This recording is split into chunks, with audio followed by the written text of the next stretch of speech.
pastinya siapapun yang dimainkan harus bisa nyetel, harus bisa memberi sebuah permainan yang menarik. Kalau sampai ada sebuah tim bergantung hanya dengan satu pemain dan pemain tersebut memang berhalangan untuk bermain, pasti akan menjadi kerugian untuk tim tersebut. Betul, tapi kita bakal langsung lihat kali ini ada pasti semua tim di game kita yang ketiga. Kita bakal kembali ke Erangel.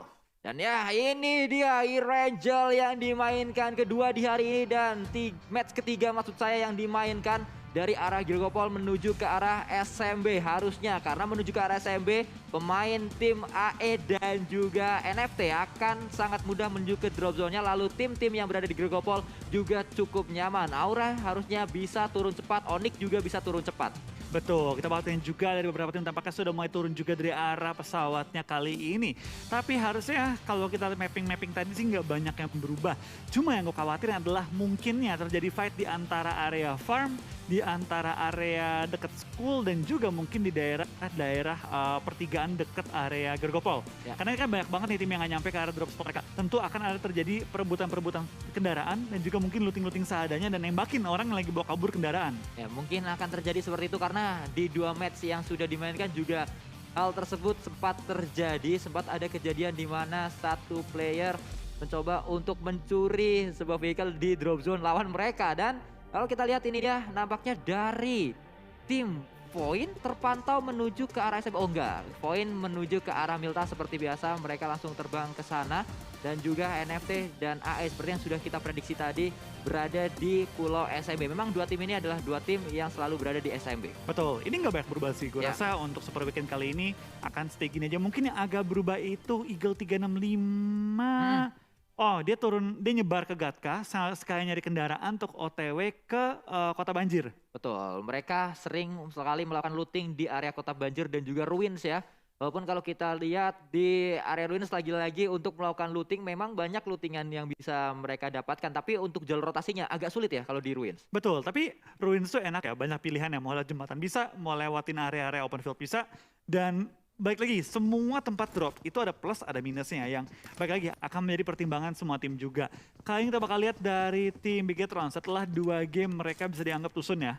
Belum dapetin placement point, gue rasa game kali ini harusnya udah mulai lebih baik karena ini pengulangan map dari Erangel pertama. Ya ini adalah pengulangan map Erangel, semua evaluasi sudah dilakukan dan kalau kita lihat akankah kembali ada pengulangan juga fight di awal tadi karena dari drop tim Bigetron dan juga tim Genesis Dogma sebenarnya tidak terlalu jauh, sama-sama berada di area selatan pulau utama. Dan kalau kita berpindah ke arah tim yang juga tidak jauh dari drop Bigetron yaitu ada Point yang langsung saja mengambil area jembatan sebelah kanan. Ini adalah jalan yang kalau kita teruskan berada di area jembatan sebelah kanan, mereka langsung melakukan looting di area tersebut. Betul, kita lihat juga dari beberapa tim tampaknya masih cukup aman, belum ada player yang dipulangkan ke arah lobby. Utuh 64 player dari 16 tim berbeda.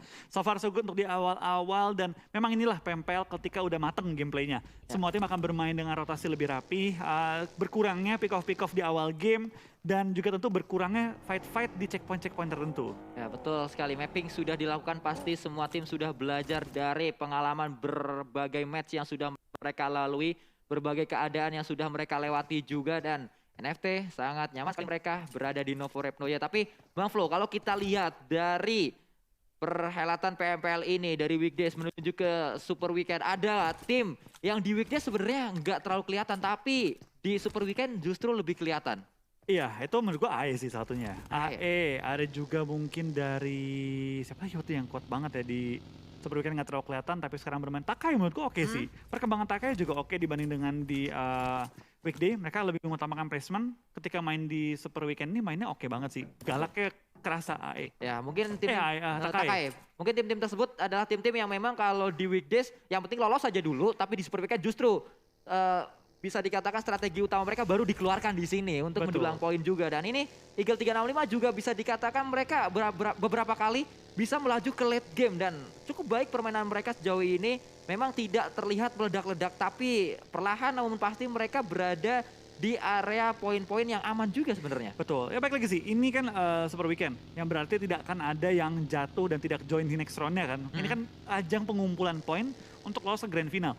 Gue rasa dengan mereka lolos aja seminggu, itu minimal sudah menjaga jarak dengan tim-tim yang tidak lolos. Tapi ini dia ada player highlight juga, di mana Mort kali ini, pemain terbaru dari tim RRQ Rio sudah masuk dan jadi player yang di highlight pada match kali ini. Ya, menjadi tulang punggung dari RRQ juga kalau kita lihat Mort berulang kali dia berada di area MVP atau mendapatkan gelar MVP dan memang sangat layak sekali, sangat pantas karena permainan Mort bersama dengan tim RRQ Rio begitu nyetel, mereka begitu padu-padan untuk membawa tim ini bisa mendapatkan beberapa winner-winner chicken dinner atau banyak sekali winner-winner chicken dinner, tidak seperti RRQ yang kalau kita lihat di season yang ketiga ini tim yang beda banget sih. Betul, ya baik lagi, namanya perombakan tim tentu tidak ada yang ingin downgrade pastinya. Ya. Semua perubahan adalah dengan tujuan mengupgrade dan gue rasa mungkin satu tim yang memiliki transfer yang cukup sukses adalah tim RRQ Rio kali ini.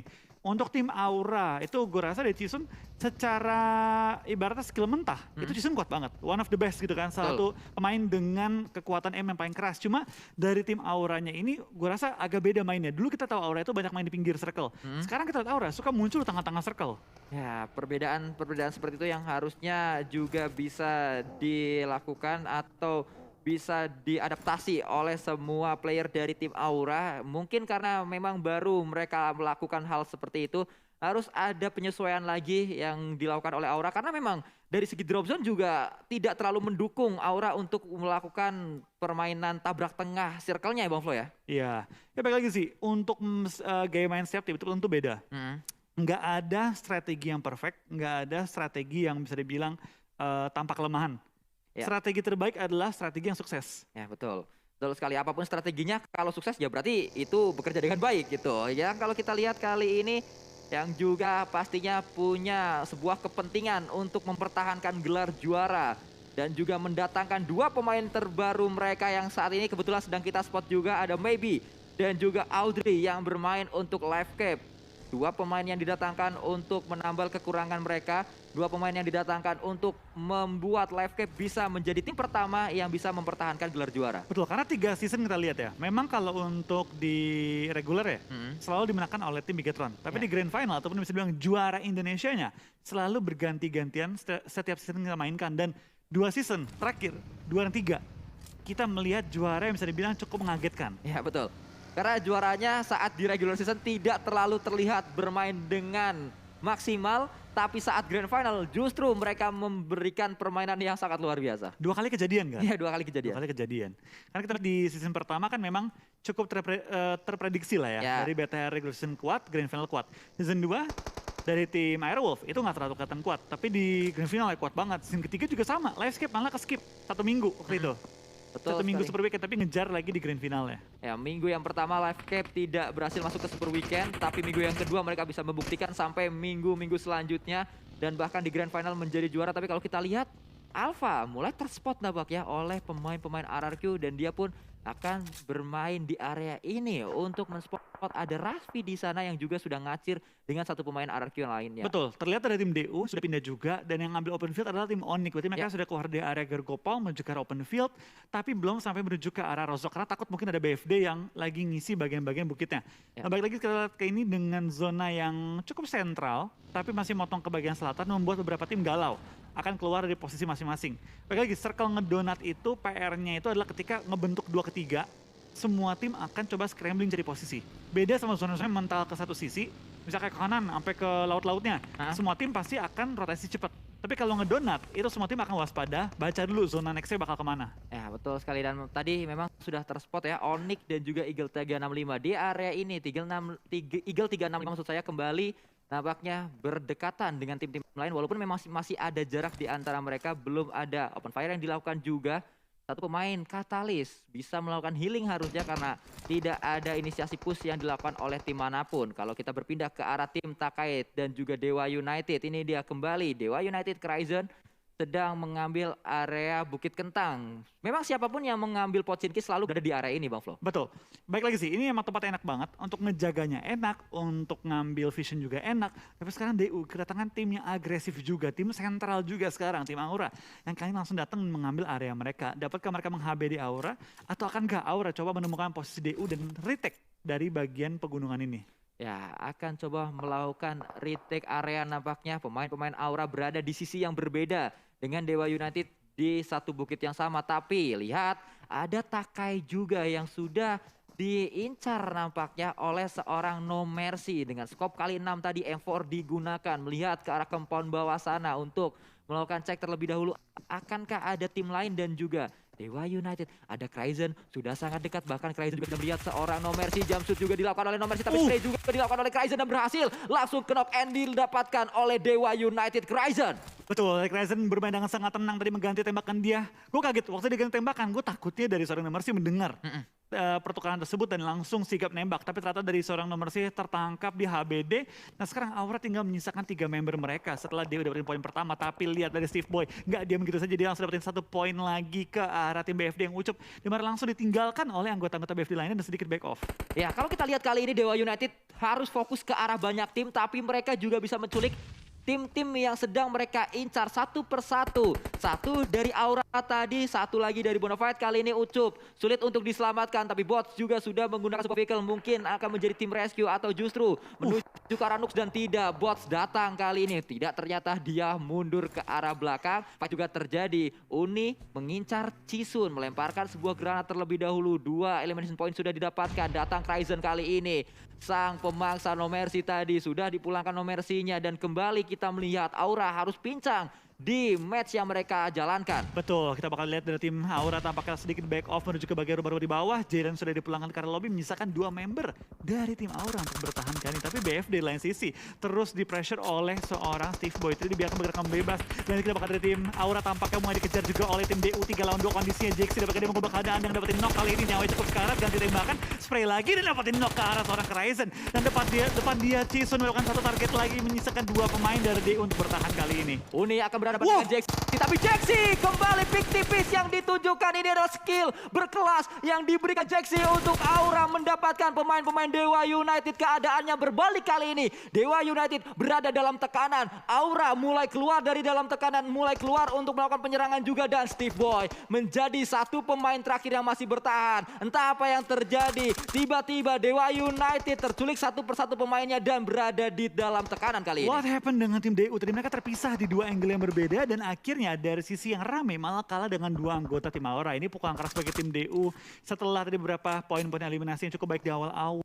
Tapi ternyata dari tekanan 2 tim yang berbeda membuat tim DU defense pecah tadi. Ya, mereka hilang fokus nampaknya. Mereka harus melakukan split ke arah 2 area yang berbeda, melawan 2 tim yang berbeda juga. Mereka tidak fokus ke arah satu tim saja, sehingga defensif mereka agak sedikit longgar. Walaupun Steve bisa mendapatkan 2 harusnya tadi dari lawan-lawan mereka, tapi ternyata tidak untuk tim Dewa United yang berada di area fight dengan Aura. Harus tumbang 3 pemain mereka. Betul, kenapa circle deja vu lagi ya? Oh iya, betul. Mirip-mirip lagi ya, cuma kayak ini lebih ke bawah kali ini ya. Ya, Tadi kan lebih sentral kan.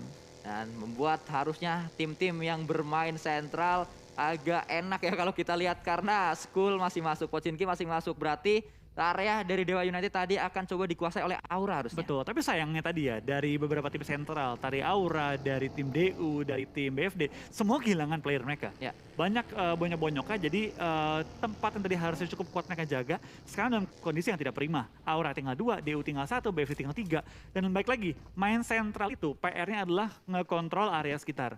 Gimana bisa mengimbangkan antara defense juga offense. Ya, itu yang menjadi PR kalau kita bermain sentral, dan defensif juga harus compact ya pastinya. Backup-backup harus diberikan. Tapi kalau kita lihat Alpha, satu compoundnya ditabrak oleh pemain dari tim Onyx. Melemparkan sebuah molotov mungkin atau granat ke dalam. Tadi kalau kita dengar ada sebuah ledakan juga. Melemparkan yang kedua belum berhasil. Tapi pemain Onyx sadar kalau ada satu pemain di dalam compound mereka. Di atas sana ada seorang Alpha, tapi Katalis dari sisi lain dengan UMP-nya juga memberikan tembakan-tembakan ke arah Onyx. Memberikan bala bantuan ke arah Alpha. Alpha melemparkan sebuah granat ke luar, tapi Nick juga tertakedown oleh seorang Alpha. Bisa didapatkan dengan sebuah AKM dari sisi lain. Alpha terkena damage juga karena ada satu pemain Onyx yang juga terpisah dari area yang lain lagi. Betul, gue kira Alpha yang terkena bom, tapi ternyata dari tim Onyx yang kehilangan seorang Nick kali ini. Dari tim ketiga langsung menerobos juga pertahanannya, tapi Onyx langsung meng-HBD juga dari sisi belakang.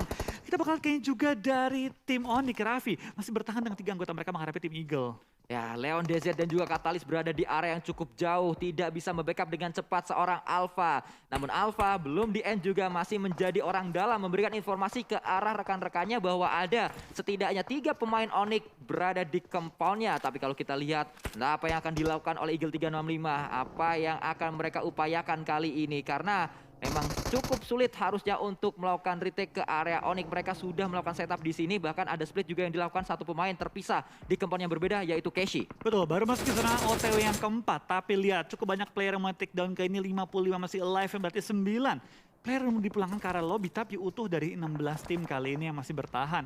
Sementara kita bakal lihat tadi Eagle punya posisi cukup enak. Kalau mereka nggak terobos ke arah rumah Onyx, mereka punya bagian-bagian open field untuk dikuasai kali ini.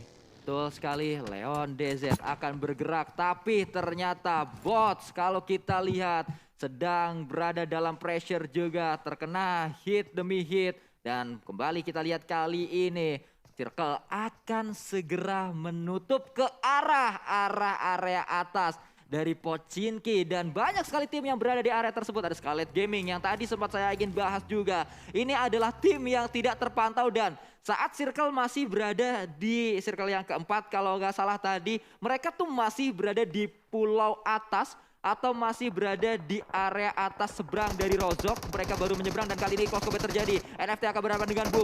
Spray dilakukan oleh berbagai pemain-pemain dari NFT di dalam compoundnya dan berhasil men-take down satu persatu pemain Boom yang datang. Akan ada bala bantuan, Iki Arthur support juga, dan juga ada Fokker di sana. Spray juga dilakukan, tapi Fokker masih bisa melakukan proning. Kalau kita lihat, sangat kuat pemain-pemain NFT untuk menguasai satu rumah kecil ini. Tidak ada pemain-pemain Boom yang bisa men-take down pemain NFT kalau kita lihat, tapi Mort dari sisi lain juga kembali nampaknya memberikan dampak ke arah tim RRQ, karena ada satu knock yang dia dapatkan. Satu kill kembali dapatkan oleh Mort kali ini menuju ke pemain Bonafide. Dan ini dia melihat kembali permainan yang cukup konsisten ditujukan oleh RRQ. Betul, kita lihat kali ini dari tim BFD sudah mengontrol area sekitar juga. Dari BTR juga sudah mengambil high ground, tapi harus berhadapan dengan beberapa tim sekitar area mereka. Posisi BTR menurut gue enak banget sih. Ini enak banget untuk main di pinggir karena mereka cukup high ground dan gampang untuk ngeliat ke bagian bawah. Betul sekali. Dari tim Bigetron kita melihat mereka sudah melakukan setup, tapi pemain-pemain victim kembali ter-take down oleh RRQ di area yang sama, Bang Flo. Betul, tampaknya pada kali ini ketemu lagi dengan tim RRQ di area yang kurang lebih sama juga. Tapi kan dari tim victim setelah membuka jalan, setelah menemukan bahwa ada tim RRQ yang masih menjaga area, kali ini mereka akan memutar sedikit lebih jauh. Dan sekarang RRQ PR-nya adalah apa? Zona nggak ke mereka. Ya. Gimana mereka bisa men-take over open field yang cukup berbahaya, yang bisa memainkan pinggir-pinggiran dari lereng bukitnya. Kembali ada sebuah jegalan untuk tim RRQ, dan akan kita lihat akankah RRQ kembali bisa melewati tes demi tes yang ada di PMPL season yang keempat. Karena tadi saat circle-nya masuk ke area mereka, di Ranger mereka bisa melewati hal tersebut. Defensif mereka begitu rapat, defensif mereka sangat sulit untuk ditembus, tapi mereka saat ini harus melakukan attacking ke arah lawan-lawannya. Mereka harus mendobrak pertahanan lawan juga, harus melewati sebuah open field. Tapi kalau kita lihat di area gereja, di Pochinki sudah mulai padat. Maybe Kato dan juga pemain-pemain Live Cap akan berhadapan dengan tim Alter Ego yang sudah menguasai area gereja, dan spray dilakukan ke arah depan, tapi Luxi juga melakukan spray dengan sangat kuat ke arah tim Bonafide. Tuyul ter-take down di sana. Betul, tapi kita bakal lihat dari 3 tim cukup berdekatan, ada tim RRQ, BTR dan juga BFD, tapi tepat di atasnya tim BTR. Ada tim lain sudah mengisi area tersebut juga, dan mungkin BTR harus berhati-hati jangan sampai tertekan dari berbagai angle yang berbeda. Sementara kita bakal lihat dari tim DU, Steve Boy masih nahan juga sakitnya dari Blue Zone. Asa hampir ter-take down oleh spray seorang Luxi tadi. Headshot nampaknya tadi, spray kali 4 yang dilakukan oleh seorang Luxi ke arah Asa, tapi dia masih bisa melakukan proning untuk menghindari tembakan-tembakan Luxi, dan Luxi pun menghindar. Luxi juga menuju ke arah lain, menuju ke dalam safe zone-nya, karena Bigetron akan menjadi palang pintu untuk victim dan juga akan menjadi palang pintu mungkin untuk tim RRQ. Betul, ini victim susah banget sih bergerak. Dia ke depan ketemu Takai, dia bertahan juga bakal bertemu dengan tim BTR. Tapi lihat dari Steve Boy tampaknya terobos juga dengan baginya yang cukup berasap, tapi dapat pojokan dari zona dan spray terus dilontarkan. Tapi yang dapetin akhirnya dari tim SG memulangkan tim DU di posisi ke-16. Dewa United sayang sekali setelah mereka bermain cukup baik di match sebelumnya, kali ini kembali menurun performa mereka. Tapi kalau kita lihat Bigetron Ryzen mendapatkan 1 kill lagi ke arah lawan-lawannya. Area yang sangat nyaman, mereka juga bisa melihat ke arah bawah ladang yang cukup terbuka, tapi bot didapatkan oleh Mort dan juga oleh pemain-pemain RRQ yang lain. Bonafide pun pulang di posisi ke-14. Ini bakal masuk ke daerah perkotaan Pochinki, yang berarti tim-tim yang sudah punya tempat terlebih dahulu seperti Onyx ini bakal enak banget sih, tinggal nyayur ke area-area sekitar. Bahkan dari tim Onyx dulu udah mengirim Raffi untuk coba mengumpeti mobilnya. Di lain sisi, dari tim RRQ, dari tim BTR harus saling clash untuk menemukan posisi rotasi nextnya, kecuali BTR mau melepaskan tim RRQ dan pindah langsung menuju ke arah zona, strike langsung. Ya, tinggal kita lihat apakah keputusan dari tim Bigetron, karena mereka juga punya PR sebenarnya, tidak boleh terlalu lama fight di area ini. RRQ juga sama, mereka masih punya PR, tidak boleh terlalu lama untuk fight di area ini. Bahkan RRQ sedang melakukan revive, walaupun sudah berhasil revive-nya. Bigetron bergerak bersama-sama menuju ke dalam circle dan melihat compound yang cukup kuat dikuasai oleh pemain NFT. Betul, tapi NFT cukup beriskan juga karena mereka 4 orang di dalam satu rumah, karena memang sekitarnya itu open field yang cukup luas. Dari BTR sudah mulai menyiapkan beberapa smoke juga untuk melakukan rush dan coba langsung tubruk ke arah rumah tim NFT tampaknya. Tapi BTR menemukan kepala dari seorang RPK, tapi trading mau terjadi juga di mana Aura nembak ke arah seorang Luxi. Ini bakal jadi fight 3 arah kali ini. Ya, fight 3 arah terjadi di sana, tapi juga Keshi terus akan coba fokus di area ini karena rumah yang tadi dikuasai Keshi kali ini sudah dikuasai oleh pemain Alter Ego. Betul, kita lihat juga tampaknya cukup banyak tim yang mulai kehilangan player-player mereka masuk ke zona kelima yang begitu open di tengah-tengah ladang, yang berarti tim-tim yang punya rumah yang tinggi ataupun punya high ground advantage bakal nyayur senyayur-nyayurnya. Apalagi menurut gua Onyx ini punya rumah yang tinggi banget menghadap ke area ladang, yang berarti mereka bisa nyayur.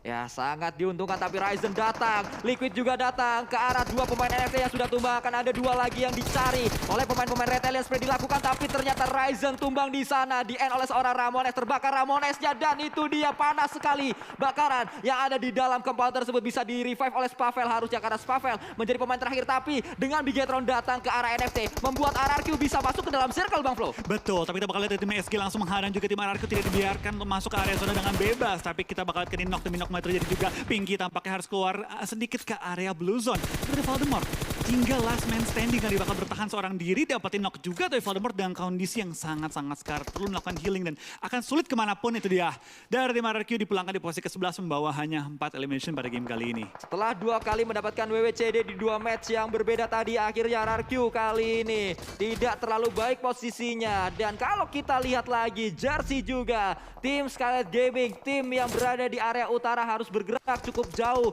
untuk masuk ke arah tengah dari circle-nya. Akan sulit sekali karena circle tidak mengarah ke arah mereka. Dan kembali kita lihat ada sebuah granat yang dilemparkan dari Livecap berhadapan dengan Eagle 365, berhasil connect granat ke arah Audrey, tumbang di sana Audrey-nya. Ini akan membuat Audrey harus berhadapan dengan mantan timnya. Betul, kita bakal lihat pertempuran yang cukup berat akan dilakukan oleh kedua tim ini karena zona nggak menuju ke arah mereka. Zona sangat menguntungkan ke arah tim-tim seperti Onyx yang tinggal sedikit lagi menuju ke arah zonanya. Kembali kita lihat Katalis pun tumbang, tapi masih ada pemain Eagle 365 yang lain. Toms nampaknya tadi grenade kill menuju seorang Katalis. Akan kita lihat poin juga dipulangkan, spray yang dilakukan oleh seorang Leons. Belum berhasil juga, ada bakaran. Leons akan mundur terlebih dahulu, cover yang digunakan bagi, tapi ada bagi yang datang dari seorang Kato. Spray dilakukan oleh Kato dan Kato pun mendapatkan seorang Leons. DZ. Yes, dari tim LVS berhasil meng-clear lawan-lawan di sana, mendapatkan bagian di pinggir zona. Tapi SG tampaknya Smith seorang diri berhasil menumbangkan juga seorang Audrey. Kali ini membuat tim LVS kehilangan anggota mereka menuju ke arah zona selanjutnya. Dan buat tim LVS ini bukan rotasi yang mudah. Mereka harus menuju ke arah open field di mana Onyx udah set up, di mana NFT punya rumah bahkan, dan dapat menggunakan advantage mereka untuk sembari menunggu tim-tim lain set up. Dan lihat dari tim GD juga udah ready untuk terobos ke arah open field. Oh, ternyata compound yang dikuasai oleh Onyx akan coba di-retake oleh Alter Ego dan berhasil. Ternyata terlihat sangat free untuk melakukan tembakan ke arah atas. Powerpunk pun ter-takedown, tapi kalau kita lihat masih ada pemain Onyx yang lain. Menyeberang juga Genesis Dogma kali ini. Onyx akan berhadapan dengan 2 tim yang berbeda, tapi AE tidak melanjutkan perjalanan. Spray juga dilakukan oleh seorang Debot, berhasil, tapi itu dia Onyx dipulangkan karena ada backup yang cepat dari seorang Star. Betul, kita bakal lihat dari tim GD tampaknya masih cukup kuat dengan 4 anggota mereka masih bertahan depan mereka. Ada tim Alter Ego yang langsung mengisi bagian lower ground, tapi langsung disambut oleh tim GD dengan peluru-peluru panas dan juga ledak-ledakan bom. Tapi belum ada sampai ke takedown, di mana dari tim Alter Ego masih ngirim 1 orang di sisi belakang. Drone dan juga NFT benar-benar bisa nyayur banget sih dari posisi mereka, karena mereka utuh 4 orang plus juga punya tempat yang kosong banget di bagian timur dari circle-nya.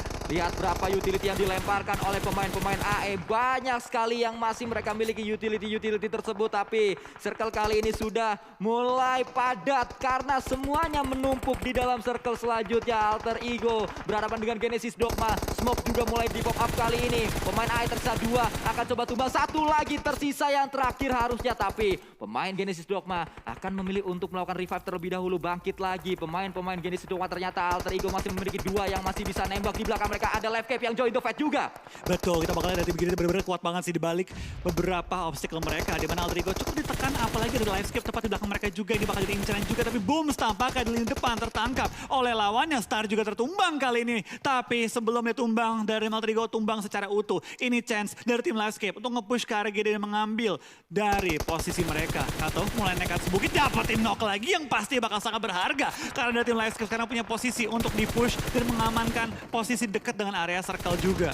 Live Cape benar-benar luar biasa. Mereka bisa memanfaatkan kesempatan dalam kesempitan. Tapi Gremory juga memanfaatkan sebuah celah sempit ke arah sebuah drone atau seorang drone maksud saya. Spray yang dilakukan berhasil tadi kali 3 dengan M4-nya akan coba melakukan N. Belum berhasil karena ternyata ada sebuah ledakan yang justru menjadikan cover untuk drone-nya. Betul, kita bakal ini seorang Gremory masih bertahan juga di balik satu fortingan yang sudah diledakan dari Livescape. Sangat kuat dari GD. Masih ada 2 player yang tampaknya bisa di revive kali ini. Tapi kita bakal ini one by one. Banyak banget yang mulai kehilangan player-player mereka. Livescape dengan 3 player mereka harus beradu dengan GD kalau pengen mengamankan posisinya. Tapi Livescape menurut gue ini bisa chicken sih. Mereka nggak perlu gerak, tinggal jagain posisi mereka plus punya lower ground juga. Ya ini area yang sangat enak. Kunci dari Live Cape adalah untuk menuntaskan Genesis Dogma terlebih dahulu. Kalau sampai Genesis Dogma yang dapetin area ini, ya Genesis Dogma yang punya kesempatan untuk chicken lebih besar. Betul, kita bakal lihat juga dari tim Livescape. Masih punya posisi yang terenak, punya keunggulan terbesar sementara waktu ini. Dimana dari NFT, tadinya punya posisi gede, sekarang harus mau nggak mau maju ke arah open field-nya. Tak kayak apa yang susah menurut gue, jauh banget dari area zona, plus dikunci juga oleh tim NFT.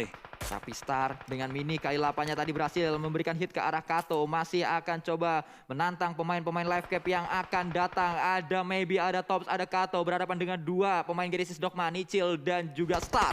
Ya, kita bakal juga dari seorang Nichil. Mulai lempar bom ke arah depan juga, coba menemukan target dari tim Livescape. Tapi Livescape sedikit bergeser menjauhi posisi dari tim GD dan bermain di pinggiran circle. Coba men-take down NFT terlebih dahulu, di mana Takai malah mendapatkan seorang Sawafel. Menyisakan Ramones. Last man standing dari tim NFT. Bertahan seorang diri tengah-tengah lapangan. Coba melempar bom ke arah Takai. Belum menemukan targetnya. Dan sekarang dari Livescape, dari Takai semua mengincar NFT. Tapi Hades masih bertahan juga, Proning yang masih sukses tapi spray juga dilakukan dan itu dia. Pemain NFT pun langsung dientaskan semuanya oleh Takai. Selesai dengan NFT mereka ditantang oleh Livescape yang sudah menunggu dari tadi berada di area yang nyaman di cekungannya, tapi ternyata Nichila yang mendapatkan seorang Gremory. Hades masih bertahan, akan coba dicari juga Hadesnya tapi Gremory sudah pulang ke arah lobby. Betul, dari GD dengan 2 player mereka masih bertahan juga hingga top 3 kali ini dengan 11 total elimination. Hades mulai terpantau juga oleh Livescape, oleh GD, diincar sama-sama dan Hades terkena peluru dari seorang Tom. Saya belum sampai ke take down kali ini. Dari Maybe coba untuk fire through the smoke, through the grass, belum menemukan targetnya, tapi Nichil akhirnya ketemu juga dan itu dia LMG yang tembak secara beruntun ke arah lawan yang menumbangkan targetnya. Takai 2 dan juga masih ada 3 member Livescape. Ya, Live Cape memang seperti yang tadi diprediksi oleh Bang Flo ini menjadi area yang sangat nyaman sekali. Mereka bisa melakukan TPP terlebih dahulu. Star juga masih akan coba diincar. Satu pemain yang mengganggu mereka untuk berada di area ini. Kurang nyaman harusnya pemain-pemain Live Cape karena mereka masih sadar di kanan mereka masih ada satu pemain yang masih bisa nembak dari Genesis Dogma. Betul, tapi kalau dia nge-push ke arah Star, andaikan ada yang kenok, itu bakal langsung dikejar oleh Takai. Sebaliknya juga, kalau mereka nge-push tapi nggak ketemu Star di mana, mereka wasting time. Sekarang di Livescape harus mempertimbangkan apakah mau coba nge-clear Star dan melepaskan Takai atau sebaliknya. Tapi tampaknya The Star udah ketahuan di balik kendaraan dan Maybe mengambil angle jauh. Spray through the smoke dan menemukan Star yang lagi ngumpet di balik kendaraan. Ya, selesai dengan Star kali ini. Takai yang akan coba dihadang oleh Live Cape Team yang memang dari tadi benar-benar banyak mendulang poin di match kali ini. Takai juga sudah mengamankan setidaknya 7 elimination point. Akan kita lihat Toms menjadi pemain yang dikirim untuk melakukan proning di area rumputnya. Maju perlahan mungkin Maybe dan juga Kato melakukan tembakan dari arah belakang. Melakukan backup juga. Ada lemparan sebuah utility. Belum berhasil untuk menemukan seorang Hades nampaknya. Betul, Hades masih bertahan juga terpisah dengan seorang Crush. Berjarak cukup jauh tapi Livescape mengontrol mendekati center dari area circle-nya. Tapi itu dia Crush menembak tapi belum sampai ke take down. Akhirnya di secure oleh seorang Kato. Maybe akhirnya keluar dari pertahanannya bukan LMG mencari Hades. Kali ini yang masih ngepron di tengah-tengah ladang. Ya, cukup sulit nampaknya tadi menggunakan kali 6 kalau dari Giro, facecam Maybe juga. Yang dilakukan oleh seorang Hades berhasil mendapatkan satu pemain atau memberikan hit ke arah satu pemain, tapi Hades masih terus diincar oleh pemain-pemain Live Cape yang lainnya. Spray juga dilakukan, Hades berganti dengan Uzi kali ini. 2 pemain yang akan datang ke arah manakah Hades akan melakukan tembakan dahulu, tapi ada satu lagi Hades akan spray ke arah depan. Hades tidak berhasil untuk mendapatkan yang ketiga dan winner chicken dinner didapatkan oleh Live Cape. Yes, disecure oleh seorang Kato dan dengan jumlah elimination cukup tinggi, kayaknya ada total 12 12 total elimination untuk tim Livescape di game kita yang ketiga. Winner-winner chicken dinner pasti bakal sangat berarti untuk langsung melompat dalam overall ranking kita. Ya, Livescape akhirnya mereka berhasil mendapatkan winner chicken dinner sebagai langkah awal mereka untuk mempertahankan gelar juara PMPL Indonesia. Betul, dengan permainan begitu apik, begitu rapih kali ini, tapi memang di akhir-akhir ya sedikit hiccup